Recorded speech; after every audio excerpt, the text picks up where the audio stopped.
Have you ever wondered if something as simple as your bedtime routine could be silently threatening your life? Sounds extreme. Right, but here's a number that will stop you in your tracks. Over 70,000 seniors in the US die in their sleep every single year. And no, it's not just old age. According to the CDC, a shocking number of these deaths are linked to nighttime habits that could have been prevented. Habits that seem harmless, habits that you or someone you love might be doing tonight. After the age of 60, the body becomes fragile in ways we don't always notice. Your heart beats a little differently, your breathing slows down, and even small changes in temperature, lighting, or movement can send your nervous system into a tailspin. Yet most elderly people, maybe even you, still stick to routines they've followed for decades, unaware that these very routines may be silently sabotaging their health and stealing years from their lives. So, what's the bedtime mistake that triggers the most 911 calls? What's the number 2 habit that doctors call the silent killer of older adults? And more importantly, what can you do tonight to sleep safer and wake up stronger? Stay with us, because in this video, we'll uncover 7 nighttime habits that have quietly claimed the lives of thousands of older adults this year alone. And yes, the second one might be the most dangerous of them all. But don't worry, I'll also guide you through the simple changes that could literally save your life. Before we dive into the details, don't forget to like, share, and subscribe to our channel Senior Life so we can keep bringing you life-saving content like this. Let's get started. 7 dangerous bedtime habits that can be deadly at night. Let's start with habit 7, drinking too much water before bed. As a doctor who's spent decades working with older adults, I've seen it happen more times than I care to count. A seemingly harmless glass of water before bed turns into a late-night bathroom trip, which turns into a fall. And sometimes that fall turns into a broken hip, or even a stroke.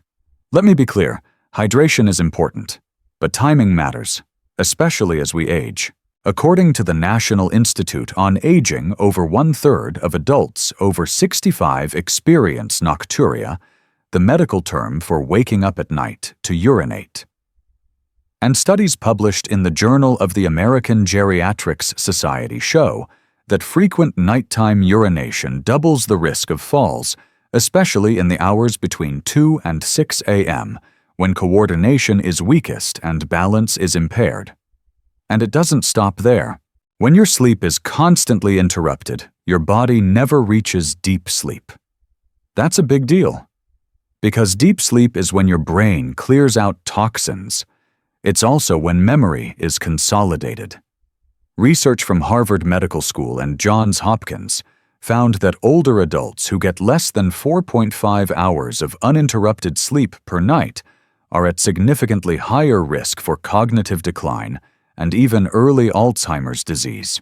Now let me speak to you, not just as a physician, but as a 72-year-old man who's made this mistake myself. For years, I thought drinking a full glass of water right before bed was healthy, but I kept waking up sometimes 2 or 3 times a night. I felt groggy, forgetful, and more prone to tripping over things in the dark. It wasn't until I started limiting fluids 2 hours before bed that I finally noticed the change. Now I sleep deeper, wake up clearer, and I haven't had a nighttime stumble in months. So how do you know if this is affecting you? Are you waking up to pee more than once a night? Do you feel drowsy during the day, or forgetful? Have you had a close call in the bathroom recently? A slip? A stumble? If so, it's time to rethink your nighttime routine. Habit 6. Late-night eating. Late-night eating might feel harmless, even comforting. But for older adults, it can quietly become one of the most dangerous habits we carry into our later years. Let's break it down. Studies from the American Journal of Gastroenterology show that people over 60 who eat within 2 hours of bedtime are 3 times more likely to experience acid reflux, which doesn't just cause heartburn. It can lead to chronic inflammation of the esophagus and increase the risk of esophageal cancer over time. And that's just the start. According to Harvard Medical School, eating late at night disrupts our body's circadian rhythm, the natural 24-hour clock that regulates everything from blood pressure to insulin levels. When you eat too close to bedtime, your body doesn't have time to properly digest. Instead of resting, your organs are forced to keep working, and that throws everything off. Here's what the science says.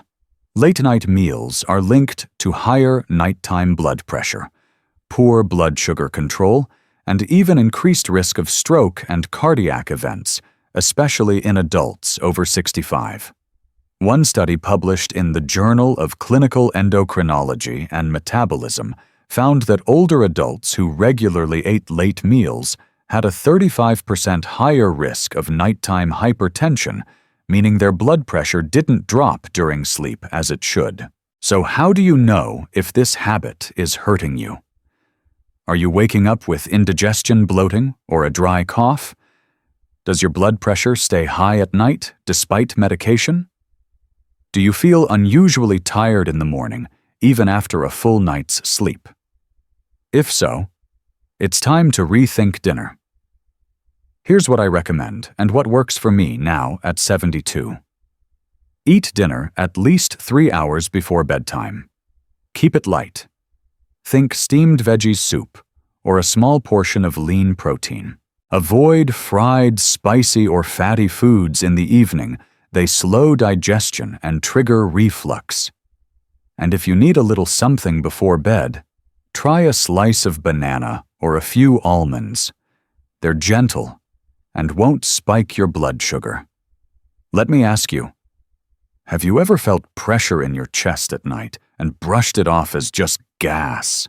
Let's move on to habit 5, sleeping in the wrong position. Sleep, it's supposed to heal us. But when done in the wrong position, it can quietly harm us instead. Let's talk about something most people never question: how you sleep. Not when, but how. Studies published in the Journal of Clinical Sleep Medicine show that sleeping on your back, especially for older adults, significantly increases the risk of obstructive sleep apnea, a condition where your airway becomes partially or fully blocked during sleep. That blockage can reduce oxygen flow to the brain by as much as 30% night after night, slowly starving your most vital organ. I've seen patients, people in their 60s and 70s, who thought their fatigue and forgetfulness were just normal aging. But when we ran sleep studies, we found they were having dozens of apnea episodes every hour, often caused by simply lying flat on their backs. And the damage doesn't stop at the brain. Back sleeping is also associated with acid reflux, snoring, and higher nighttime blood pressure, especially in older adults whose muscle tone is already reduced. So what's the safest position? Most experts, including those at Cleveland Clinic and Mayo Clinic, agree. Sleeping on your left side offers the most benefits. It improves circulation to the heart, reduces acid reflux, supports lymphatic drainage, and can even improve brain detoxification during deep sleep. So, how do you know if your sleep position is hurting you? Do you snore loudly or wake up choking or gasping? Do you wake up tired even after 7 to 8 hours of sleep? Has your partner noticed pauses in your breathing during the night? If so, your sleeping posture might be the hidden culprit. Here are a few tips I give to my older patients and use myself. Train yourself to sleep on your left side. Use a body pillow or wedge pillow to keep your spine aligned. Keep your head slightly elevated to help with breathing. Avoid heavy meals, alcohol, or sedatives before bed. They all make apnea worse. Habit 4. Sleeping in an overly hot room. A hot bedroom might not seem like a big deal. But for older adults, it can quietly put your heart, your brain, and your immune system at serious risk. Let me explain. Research from the National Institutes of Health and Harvard Sleep Medicine shows that the ideal bedroom temperature for quality sleep is somewhere between 60 and 67 degrees Fahrenheit. Once temperatures rise above 70 degrees, your core body struggles to cool itself, and that's when problems begin. Older adults are especially vulnerable. As we age, our ability to regulate body temperature weakens. The sweat glands don't function as efficiently, and blood vessels don't dilate as quickly. That means a hot room can easily lead to overheating, dehydration, and inflammation. And when that happens, the body fails to enter deep sleep, the critical stage when the brain restores memory, the immune system repairs itself, and blood pressure naturally dips. In fact, studies published in the Journal of Physiological Anthropology found that high nighttime temperatures reduced deep sleep by up to 40% in adults over 60. And here's the dangerous part. Poor deep sleep is directly linked to chronic inflammation, high nighttime blood pressure, reduced immune function, and an increased risk of stroke, especially during heat waves. So how can you tell if your room is too warm at night? Do you wake up sweaty, restless, or with a dry mouth? Do you toss and turn for hours before falling into deep sleep? Have you noticed more brain fog or fatigue in the morning? If so, temperature could be the hidden culprit. Here are my go-to tips for older adults. Set your bedroom temperature to between 60 or 67 Fahrenheit, 19 Use a fan or ventilation system to keep air circulating. Choose breathable cotton sheets and avoid heavy blankets during warm months. Drink a small glass of water 30 minutes before bed to avoid dehydration, but not too close to bedtime to prevent nighttime bathroom trips. Avoid spicy foods and alcohol in the evening. They raise body temperature and can disrupt thermoregulation. Let's move on to habit 3. Getting out of bed too quickly. Getting out of bed too quickly, it sounds harmless, until it isn't. For older adults, suddenly sitting or standing up, especially after lying down for hours, can trigger orthostatic hypotension. That's a fancy term for a sudden drop in blood pressure when you change positions, and it's more common than you might think. According to the Journal of the American Medical Association, JAMA, nearly 30% of adults over 65 experience this condition regularly. And when it happens, your brain doesn't get enough oxygen fast enough, leading to dizziness, blurred vision, lightheadedness, or in the worst cases, a fall. And the danger is even greater in the middle of the night. Let's say you wake up at 2 a.m., needing to use the bathroom. You sit up fast, stand too quickly, and suddenly the room starts to spin. There's no time to grab the wall, and just like that, you're on the floor, possibly with a fractured hip, a head injury, or worse. As a 75-year-old physician, I've seen this happen more than I'd like, and I've had a few close calls myself. There was a time last winter when I woke up feeling cold. I sat up fast to pull on another blanket. Next thing I knew, I was holding onto the bedpost to keep from falling. I felt like my body had suddenly shut off, and it wasn't from weakness, it was blood pressure. So what exactly is going on here? When you lie down, blood pools in the lower parts of the body. When you get up too fast, your heart doesn't have time to adjust. And in older adults, especially those on blood pressure meds or with circulation issues, the response is even slower. The result, a brief but dangerous moment where the brain is starved of blood flow. So how can you know if this affects you? Do you feel dizzy or unsteady when getting out of bed in the morning? Have you ever had a blackout or moment of vision loss when standing up? Have you fallen or almost fallen during nighttime bathroom trips? If yes, you're not alone. And the good news is, there's a simple fix. Here's what I recommend for my senior patients, and what I now do every morning. Before sitting up, roll onto your side first.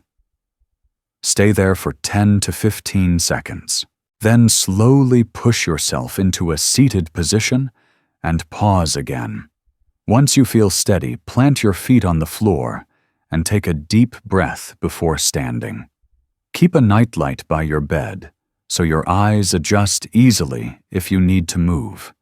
And one more thing, stay hydrated, especially during the day.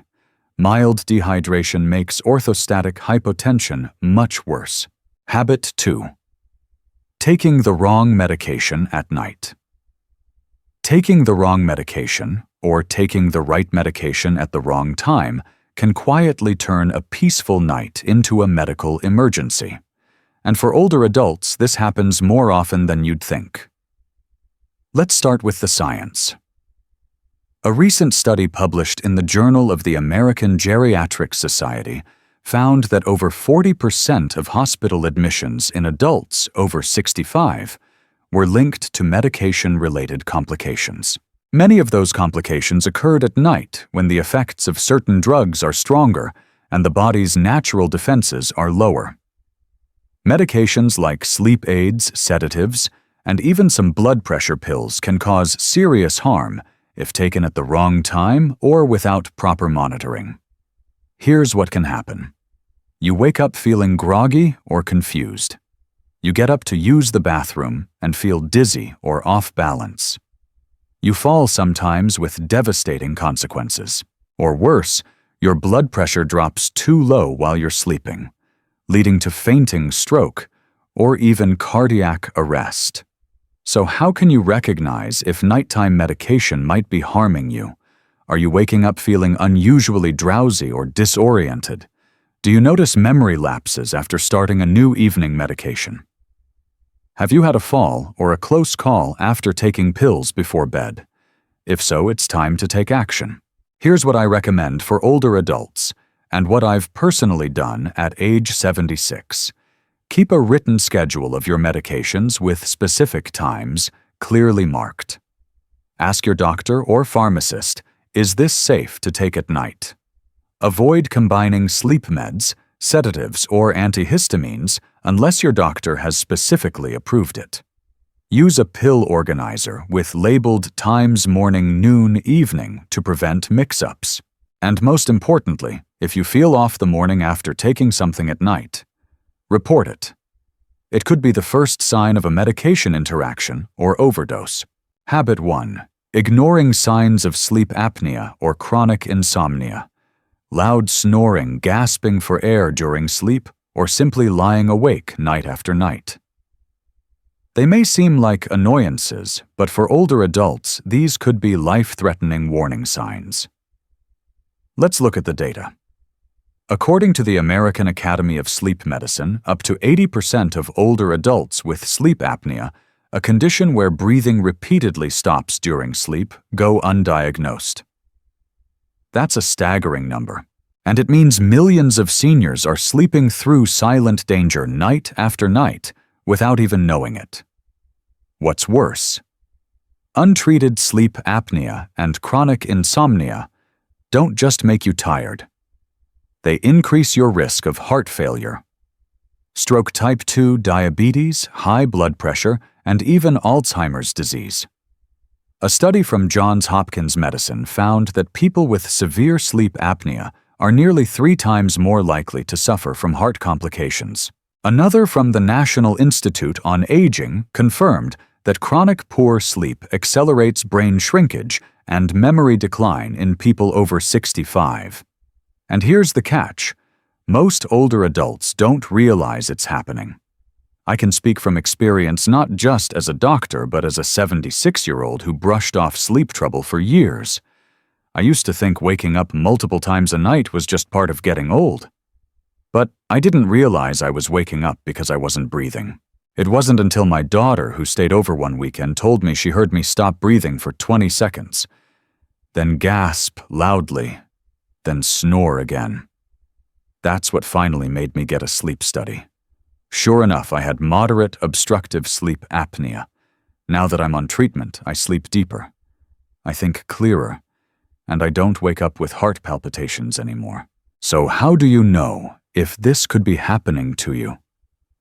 Do you snore loudly, loud enough to wake your partner or yourself? Have you been told you stop breathing during sleep or wake up gasping? Do you struggle with insomnia, lying awake for hours, multiple nights a week? Are you tired during the day, even after 7 or 8 hours in bed? These symptoms aren't just irritating. They could be your body's alarm bell. Here's what I now recommend for all my patients over 60. Get a sleep evaluation, either at a clinic or through a home sleep test. Don't ignore insomnia, especially if it lasts more than a month. Limit caffeine, alcohol, and screen time in the evening. Stick to a consistent bedtime. Your brain loves routine.